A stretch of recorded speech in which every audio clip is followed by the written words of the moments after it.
Dzień dobry Państwu, jesteśmy na kongresie CyberSec 2024 w Krakowie. To jest studio dziennika Gazety Prawnej, a już za chwilę rozmowa z panem Edgarem Stafeckisem, który jest prezesem i współtwórcą TrustLynx. Zapraszamy.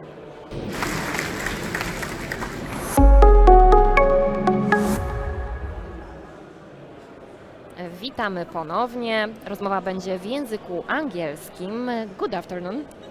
Dzień dobry. Dzień dobry. We'll talk a little about adoption of trust services for digital business in Poland. But in the beginning, let me ask about your company, TrustLynx. What is about and what are digital trust services? Yeah, thank you. First of all, my pleasure to be here. It's a very nice city. First of all, Krakow, very beautiful. And the event is also very educative and very many interesting people here, so it's my pleasure to be here. I'm CEO and co-founder of TrustLynx. We are a solution provider. We help many companies to go digital, and to do digital business, they need usually the trust services. Usług, zaufania, I've learned so much already. Digital identities, digital signatures, seals, to validate them, to collect signatures. And today the market has big potential, I would put it like this, to a solution like ours, which very much differentiates with the controls that we give to our customer in terms of cybersecurity and data privacy. In our case, our customers, they don't need to expose the data to anybody else. Meanwhile, get it signed, get it sealed, get it in whatever trust service they need in their business, very easily, yet very efficiently and cyber secured. Okay, and when did you decide to develop your business on Polish market, and why Polish market? Well, to be frank, it was also at some point a little bit emotional aspect. When the war started in Ukraine, we saw also that, okay, probably this is the time when also like regionally we should be cooperating much better, which means we need to have the interoperability also in digital environment. Identities, signatures, seals, they have been very fragmented over the years, and the markets have been very kind of national. So if it's in Poland, then you use only this, and then meaning that the competition is maybe not in the best place. But that was one emotional aspect for me. I understood, okay, this market, the region, we need to cooperate better together, then we are stronger.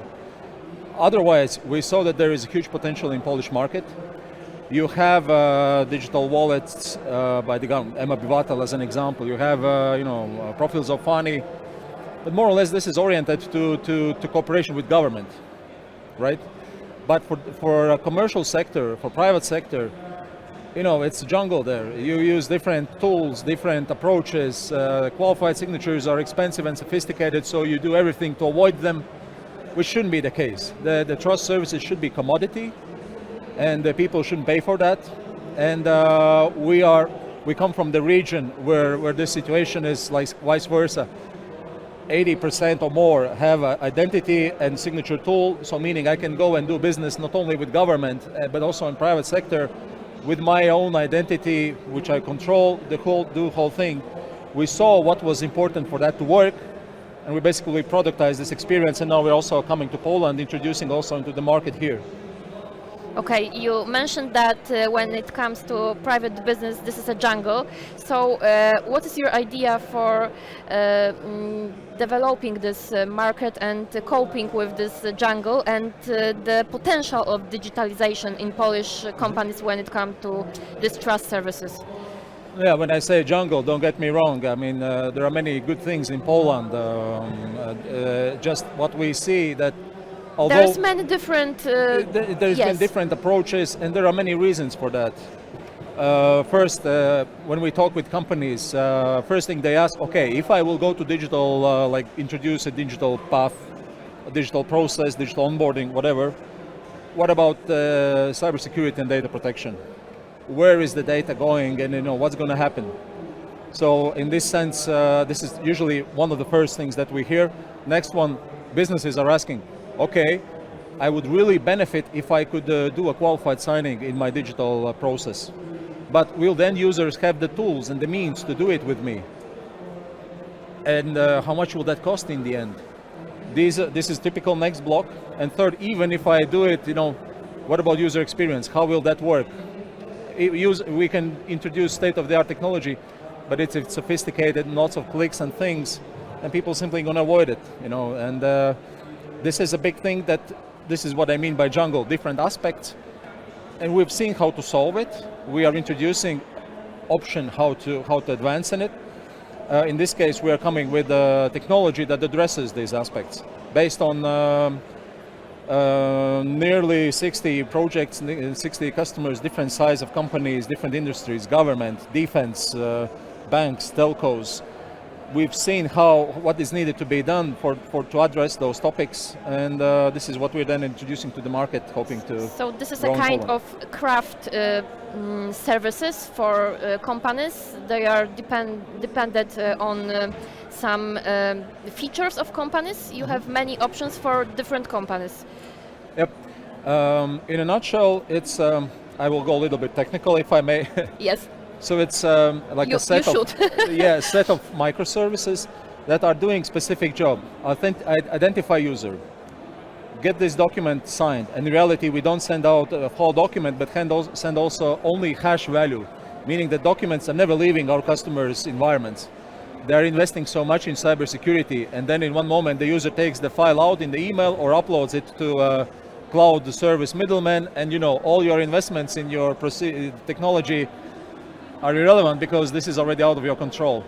So we're giving tools that help you cut it out, get the control over the process, over the data, so it doesn't leave your infrastructure.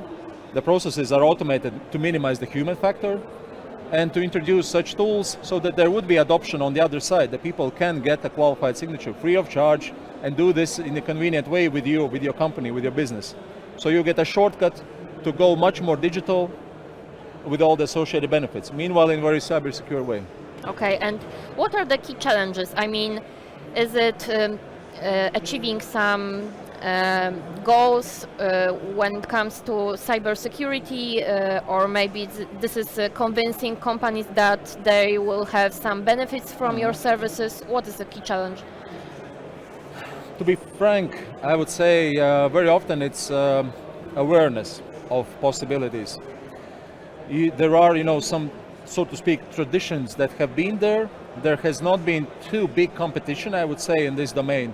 Usług, zaufania, usually already you might have some names in your head, and it's like, but in reality, it's a free market in European economic area. And this market is changing. There are these identity wallets being introduced. I will maybe, if I may, talk about them as well. There are newer possibilities, there are newer entrants. This is the biggest challenge, I would say, it's awareness. To explain the possibilities, legal aspects, technical aspects, this is probably the biggest one. In Poland today, imagine, if you would like in your service to have supported identity method, what are the identity methods except the government ones? Those are qualified trust service providers. I will not mention names, I presume we all know. But for me as a private person, to have the product, I need to pay 70, 80 euros to get them. So in the definition, we can forget about mass adoption. It's already in the core a little bit not fully optimal scheme, according to me. And this can change, and it's changing. They're also reacting to this at their own pace, but they're also working this direction. So there are lots of possibilities. Primarily, and this is also what we're doing, we're talking to many companies, we're explaining, we're showcasing, we're encouraging them, and we see great results. In Poland, we have very good adoption and growing market. And how fast this market is growing? Well, I don't have percentage in my mind, but like actively we started, also established the company here in Poland by end of last year. And this is usually like the learning curve, right? It takes a little bit time, but I see that it's accelerating. Right now we also have already a list of customers. I can only say that there is big interest. Companies are motivated to digitize, but then they come to these questions which I mentioned: cybersecurity, adoption, user experience, how to tackle that. Once they see solution, they are very fastly making decision. Okay, and the last question, it's about these possibilities which you mentioned before. What are these key possibilities and the most important tendencies when it comes to the trust services area? Yep. Thanks for the question. Current trust services are based on one common regulation in Europe called eIDAS.